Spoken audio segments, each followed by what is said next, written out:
Hi folks, I am coming online on this beautiful winter solstice to talk about how microbes can hijack our brain. Super fun topic, but it's really important because a lot of us are actually having our lives run by the microorganisms that are living in our gut without realizing it. And I think it's really helpful to understand this to help reduce shame and to explain why it's so important to focus on gut repair and gut rebalancing when you're dealing with any kind of mental, emotional, psychiatric, or neurological type of condition. A lot of people have been confused at the work I do because I specialize in nervous system health and mental health, but I primarily work with nutrition and the microbiome. But in fact, this is very relevant and very important. So I'm going to talk a little bit more about that and why it's so important. So I take a lot of the information that I use from the concept of gut and psychology syndrome, which was coined by Dr. Natasha Campbell-McBride. She's a wonderful researcher and clinician, and so I definitely recommend that people look into her books and her interviews to get her take on this. She's very inspiring to listen to. But I'm just going to explain some of this concept in my own words with my own understanding on top of it. Basically, the idea is that it's called gut and psychology syndrome because it recognizes that any kind of syndrome related to psychology has its origin in the gut in its most simplistic sense. And this is because the microbiome, the ecosystem of organisms that are in our gut that are not human, we are made of mostly non-human cells, the ecosystem that is in our microbiome is intimately connected to our nervous system. Some people call this the gut-brain axis. A lot of our nervous system is actually the enteric nervous system, which is intertwined in the lining of the gut. And so there's a few ways that this can really influence each other, the gut and the brain, or the gut and our psychology. So, for example, when we have a lot of really pathogenic, problematic microbes overgrown in our gut, whether it's a virus or a bacteria or a fungus or a parasite, if it's really overgrown, if it hasn't been able to be kept in check by our immune system, we're going to have higher levels of toxicity in the gut because some of these microbes do excrete toxins and they can be very toxic to us. So healing is not, or detoxifying your lifestyle, I should say. I talk about that a lot as well, but it's not just about cleaning up like the products you use and your exposure externally. It's also about your internal toxicity, right? It's about how the microbes in your gut are being kept in check and whether ones that are excreting a lot of toxic compounds are overgrowing and creating a lot of toxicity inside your body. What happens is when we have too much toxicity from the overgrowth of microbes inside of our body, it creates this systemic inflammation in the body. And when I say systemic, I mean all over, right? So this can go up into the brain. And so a lot of people I work with have a lot of signs that their brain is inflamed. I think depression is the most classic example of this, right? But it can also be things like brain fog or dementia, cognitive deficits, memory issues, learning disabilities, things like that can be a symptom of just inflammation in the brain from overall high levels of toxicity in the body. Another way this can happen is if we have a big imbalance in our microbiome, we're not going to be producing neurotransmitters correctly. So there are microbes in our gut that help us make the conversion from nutrients into neurotransmitters. Our gut microbes are doing a lot of that work from us. They're absorbing a lot of nutrients, they're converting a lot of nutrients. So we're really eating what our gut bacteria eat, really is what's happening. And if we have a large imbalance there, we're not going to be getting our neurotransmitters produced correctly. So there are some people who are having some kind of psychiatric or a mood disorder, and you listen to their symptoms, and it's very obvious that, like, wow, you do not have any serotonin there, do you, right? There are some of these classic signs that people are very deficient in a particular neurotransmitter, and so often if they're eating a pretty good diet and they're getting a lot of good raw materials, but they're still having these symptoms, it's a sign that their microbiome is not converting these nutrients correctly into the neurotransmitters that we need to feel good. Another way this can happen is that, another name for an overgrowth of bacteria would be chronic infection, right? Like, that is basically what is happening when we have a certain type of bacteria really overgrown. Then it's a chronic infection. It's an underlying low-grade infection in our body that our immune system is activated from, and in order to activate our immune system, our nervous system has to be activated, right? This is a stress response in the body when the immune system is activated to fight an infection. It's really good when the infection is acute and our immune system can just take care of it and we can move on and feel better. But when it's these low-grade systemic infections that the immune system does not actually have the capacity to rebalance on its own, that's when the nervous system becomes chronically agitated, right? And we get messages from the gut into the brain through our vagus nerve, which is that main information highway that goes up the spine from our gut to our brain and stops at all the major organs, right? We get a ton of information from the gut up to the brain through that nerve, and if we have these chronic infections, a lot of times we're just getting danger messages up the vagus nerve into the brain. So these are some ways that this can happen physiologically, why imbalance in the gut starts translating to these emotional, mood, psychiatric, nervous system types of disorders.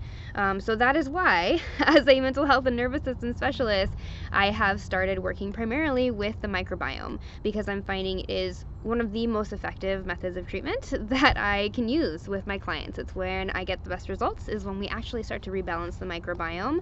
We take down systemic inflammation that has reached the brain.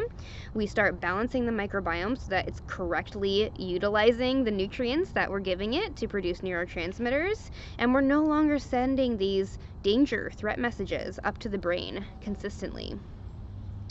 The other thing that happens is that in order to survive, these overgrowths of microbes need certain things from us, right? And, organisms are very selfish when it comes to their survival. And so if things aren't kept in check in an ecosystem, one species will ruin it for everyone else, right? So we see this in nature when we've gone and disrupted an ecosystem, right? Often we throw the balance off and we start getting one species kind of going wild, and it'll be really selfish. It'll deplete all the food. It'll really wreak havoc and destroy an environment. And it's being very like survival of the fittest in its mentality, right? It's not really caring about the other species or about the ecosystem itself, which would be our bodies in this metaphor. And so what happens is we basically get a microbiome hijack of the nervous system. So we have certain organisms that are so bent on continuing to be overgrown that we kind of get taken over by their survival mentality. And this explains why sometimes people with these psychiatric and neurological disorders feel out of control of their own emotions, of their own behaviors, of their own mindset. And this is why I actually started getting into this aspect of the mental health field, because I would find that I would work with people on recognizing thinking errors and thinking more rationally, and even, doing self-love practices and regulating their nervous system and all these other ways. And that's all great. I still do all of that with my clients. It's very important. But for some people, if we missed the microbiome piece, it doesn't really matter, right? Because no matter what they do in their conscious human brain, their nervous system has been taken over by microbes that want to survive and think that they are more important than your quality of life, right? So you can think about I know there was these videos going around, I think it was the Planet Earth documentary a while ago, that there were these ants and mice and other small animals that were getting taken over by a fungus, and the fungus was telling them to do things that were in direct contradiction to their survival, but it was so that that fungus could reproduce.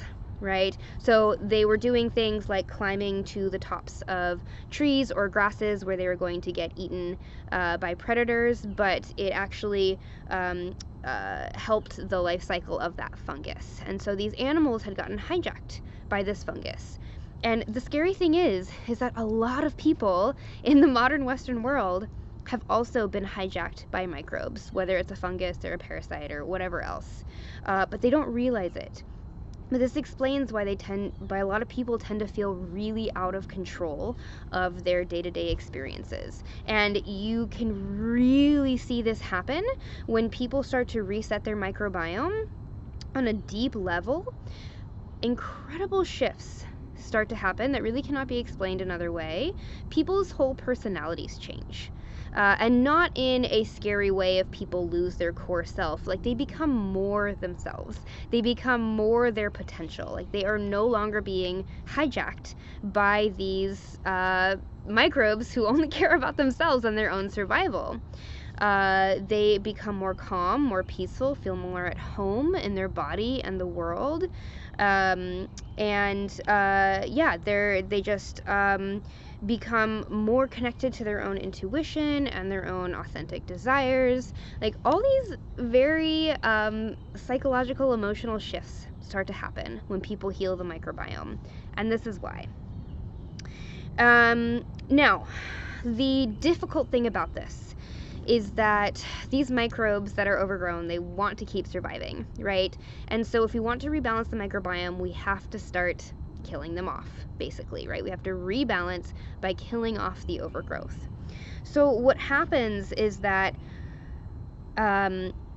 those microbes don't want to die, right? So they're going to be telling people to do the things that keep them alive, and they're going to be rejecting the things that are going to improve the health of the immune system that could start to keep them in check. So a lot of the times you'll see people who have these types of conditions, they will have these very intense cravings, right? It's not just like, oh, that was a lovely muffin or piece of sourdough bread, you know, or oh, like that honey or like maple syrup on my pancakes, that was lovely. It's like you enjoy it, but it's kind of a casual thing. These are the people, like, think Oprah when she was doing her like you can still eat bread and lose weight kind of campaign, right? Because she was doing that famous commercial where she was like, I love bread. And this is the kind of thing you will see with people who have this microbiome hijack. They will just be like, pasta is the most incredible thing that has ever been brought to existence, right? These are the people that are going out and getting donuts at 2 a.m. when they can't sleep, right? These are often people who have alcoholism, right?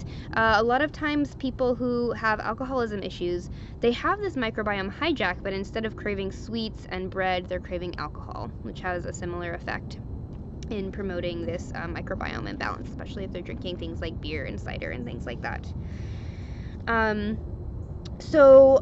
They will have out of control cravings. They're kind of people like, I could not survive without sugar. I was one of those people. I would tell my nutritionist Mary Reddick when I was first working with her, who's my mentor now, I told her when she told me I had to cut out the carbohydrates, I said, but I feel like I'm gonna die. And I was 100% serious because I had tried to actually go low carb in the past because I thought it would be good for me, and I really felt like I was dying when I did that. And a lot of my clients feel that way too, unfortunately, especially in the first couple weeks that they do this, and it's because the microbes in their nervous that are intertwined with the nervous system in their gut are dying, and it's making you feel like you're dying. So the really intense cravings is a part of it. Also, sensory processing issues around textures are a big issue. You'll see a lot of people with these neurological and psychiatric and mood disorder type of issues. They will do great with things like cereal and crackers and Pop-Tarts, but you try to give them meat or eggs or things like that, and they will have a visceral, like, disgust response to the texture. And this is a sensory processing disorder directly related to the microbiome imbalance, right? Because those are the foods that are going to heal their nervous system and their immune system. Those are the foods that are going to have the nutrients that are the building blocks to the immune system and the nervous system. And so the body is rejecting them because it's been overtaken by these microbes that want to keep living on the fuel that they're being given by the crackers and Pop-Tarts and things like that. You really have to push through that. This is why I have a really big problem with intuitive eating when people are very sick. When people have mental or physical health conditions, you cannot do intuitive eating, unfortunately. Once you start to get healthy, once you start to balance the microbiome, intuitive eating is a wonderful, wonderful tool. But most of the time, when people have some of these conditions, they are not able to accurately assess what their body needs because, again, they've gotten that microbiome hijack and their instincts are actually coming from the overgrowth of bacteria, not from their human cells. So this is why we see so many conditions come together. In my practice all the time, I see people with autism who also have digestive disorders. I see people with anxiety who also have skin conditions like acne or psoriasis, which is a sign of gut imbalance. I see people with OCD or tics who have a lot of food intolerances or chemical sensitivities. There are people with a lot of learning disabilities who tend to get sick a lot or have a lot of infections or a lot of cravings for sugary foods. And this is why we see things like dysautonomia and neuropathy go hand in hand with autoimmunity or a more severe immune system imbalance. So the nervous system and the microbiome, the nervous system and the immune system, it's all tied together, and this is why. So how does this happen in the first place? A lot of it is actually family inheritance. The people I work with who tend to be the sickest, their parents and grandparents are also sick. You see this pattern a lot. The people I work with who have more mild conditions, often their parents and grandparents are fairly healthy. Maybe they have a little anxiety or something like that, but they come from a pretty healthy family. So this is not because of genetics necessarily, although people can have genetic predispositions for different conditions, but it's because we get toxicity and microbiome imbalance passed down from our family or the people who raised us just through contact, right? Just from literally coming from their bodies and being pressed up against their bodies, right, as young people. So this is often the root of it. There's also sometimes exposure to toxins or pathogens at a very early age, like right after birth, so if you're born in a hospital, like you're going to be exposed to a lot of toxicity if you were a C-section, if you were formula fed, or if you just grew up in a toxic environment, right? If you're chewing on a lot of plastic toys, or maybe there's heavy metals in your water, depending on like the region that you live in. There's a lot of ways that we can start to experience like repression in the immune system that allows this microbiome overgrowth to start. Also, if you grew up on a very heavily processed food, fast food, high refined carbohydrate diet, and also a low-fat diet, or a diet with the wrong kinds of fats, right? The really rancid, heavily processed, heavy omega-6 fats that you see in like fast food and processed food and junk food, things like that.